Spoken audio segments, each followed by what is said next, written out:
Olá, queridos, estimados alunos do Colégio Santa Rita, mais precisamente de nossos alunos do ensino médio, as segundas séries, segundo ano A e segundo ano B.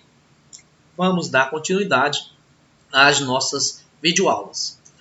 Estávamos tratando do primeiro reinado, o governo de Dom Pedro I, que durou de 1822 a 1831. Dentro do primeiro reinado, estávamos tratando da primeira Constituição do Brasil, que foi outorgada pelo imperador. A Assembleia Nacional Constituinte, que estava elaborando a nossa primeira Constituição, foi fechada no dia 12 de novembro de 1823 e Dom Pedro II convoca um Conselho de Estado formado por 10 membros que elaboraram a Constituição segundo as determinações do imperador. Vejamos como ficou o Brasil de acordo com a primeira Constituição, portanto, outorgada. Definiu o Brasil como uma monarquia constitucional hereditária. O catolicismo como religião oficial. Outras religiões era livre o culto, porém apenas culto domiciliares. Cultos em templos e aberto ao público somente do catolicismo. Portanto, a igreja atrelada ao Estado. Isso nós denominamos de padroado.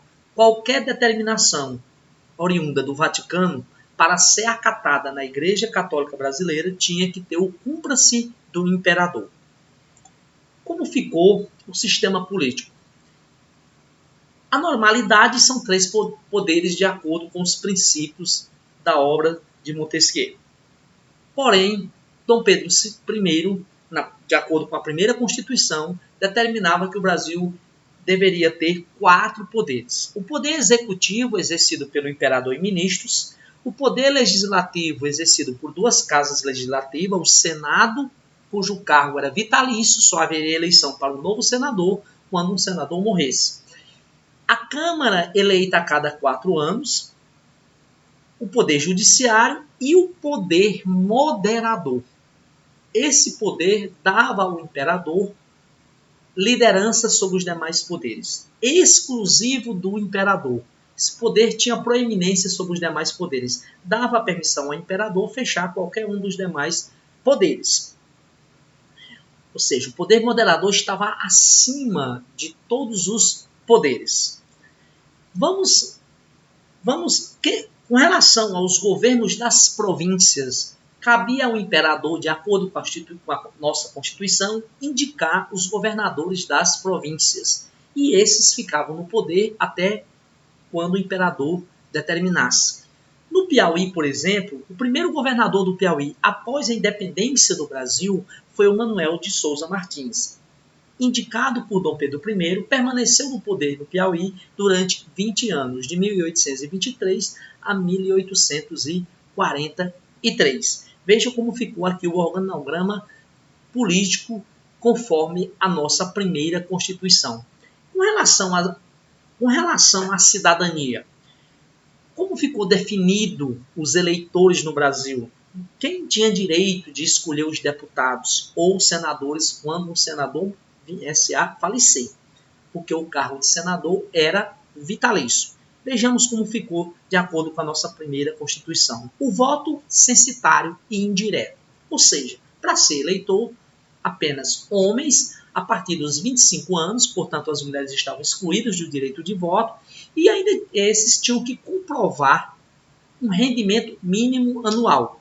Teriam que comprovar que todas as suas fontes de rendas daria para obter no mínimo 100 mil réis por ano, para ser eleitor de paróquia. Porque funcionava da seguinte forma: o eleitor de paróquia escolheu o eleitor de província, e esses eleitores de províncias é que votavam diretamente nos candidatos a deputados. Portanto, a eleição era indireta, era o eleitor de primeiro grau que escolhia o eleitor de segundo grau. Para você ter direito a ser eleitor de segundo grau, você tinha que comprovar um rendimento mínimo de 200 mil réis por ano. Para você ter o direito de ser candidato a deputado, comprovando um rendimento mínimo de 400 mil réis. E para senador, 800 mil réis. Era o principal critério que definia à renda, o voto censitário. Esse tema foi cobrado na última edição do Enem, onde tinha um artigo da Constituição tratando desse critério, né, dos critérios da cidadania durante a época do Império. Ou seja, essa é uma forma de elitizar a cidadania.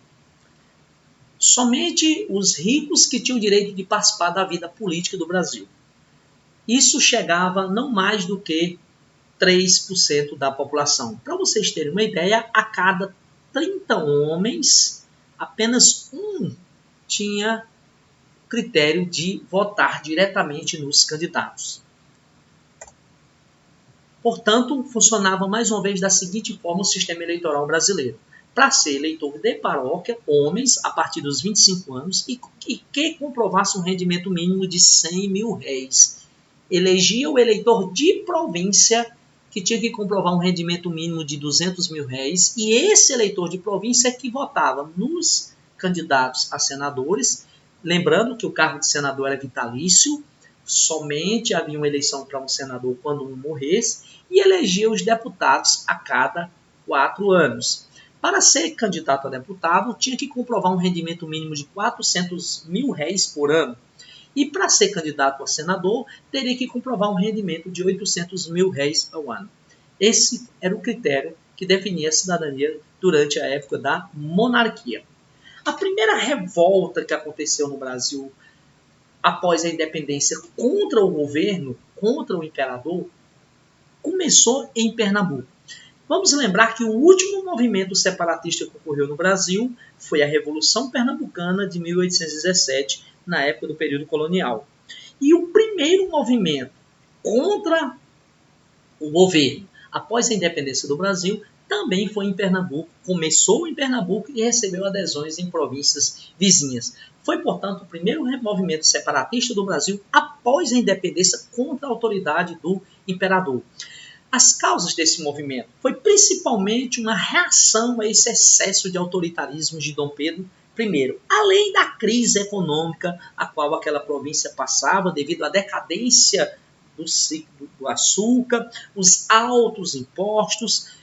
O movimento iniciou na província de Pernambuco e recebeu adesões nas províncias vizinhas, nas províncias vizinhas, como por exemplo na província da Paraíba, na província de Alagoas, uma pequena adesão na província do Ceará e houve também adesões no Piauí, se vocês observarem aqui.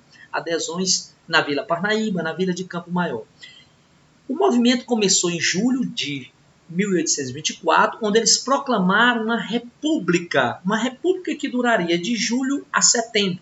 Por quê? Porque o movimento foi sufocado pelo governo de Dom Pedro I, que enviou tropas do Rio de Janeiro, comandado por Francisco de Lima e Silva, e contratou mercenários estrangeiros que partiram por mar também para combater os rebeldes, sob o comando de Lord Cochrane.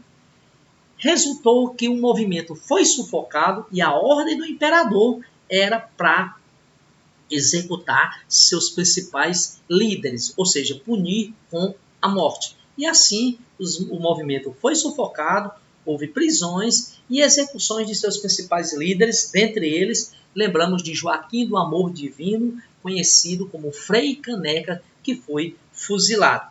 Essa era a bandeira da Confederação do Equador. Também lembrar que esse movimento da Confederação do Equador houve a participação de sociedades secretas ligadas à maçonaria. As estrelas simbolizam a participação de províncias, de adesões de províncias ao movimento. Os ramos da cana-de-açúcar e da algodão lembravam as principais atividades econômicas daquela região. Também durante o governo de Dom Pedro I aconteceu a primeira guerra externa que o Brasil enfrentou. Foi a chamada Guerra da Cisplatina, uma guerra contra a Argentina. Vamos lembrar da Cisplatina, que corresponde hoje ao atual Uruguai. Na época do período joanino, ou seja, antes da independência, Dom João, então príncipe regente no Brasil, depois tornou-se rei, com a sua coroação e a morte da Rainha Maria I, aqui no Brasil, Dom João havia anexado a Cisplatina, que era uma colônia espanhola, ao território brasileiro. Porém, quando houve a independência, a Cisplatina continua sendo uma província brasileira. Contudo, a Argentina, que havia se tornado independente no ano de 1816, reivindicou a Argentina para o seu território, havendo assim uma disputa entre Brasil e Argentina pelo território da Cisplatina. O confronto se deu entre os anos de 1825 e 1828. E o resultado final é que houve um acordo, tanto o Brasil quanto a Argentina ficou decidido nesse acordo que o Brasil e a Argentina iriam renunciar à Cisplatina e assim a Cisplatina torna-se independente no ano de 1828 com o nome de República Oriental do Uruguai. Quem mais perdeu com a Guerra da Cisplatina foi o Brasil, que, além de perder o território cisplatino, saiu endividado com a guerra. No ano de 1826, ocorreu a morte da imperatriz Dona Leopoldina. Leopoldina faleceu em 1826 e Dom Pedro I, então, tem o seu segundo casamento com Dona Amélia, a segunda imperatriz do Brasil. Havia rumores que Dom Pedro levava uma vida desregrada, onde tinha casos amorosos com várias amantes. Dentre elas, lembramos a mais lembrada, a Domitília de Castro ou a Marquesa de Santos. Houve no ano de 1826 a questão sucessória portuguesa. Nós iremos tratar desse evento, questão sucessória portuguesa, na nossa próxima vídeo aula. Um abraço a todos.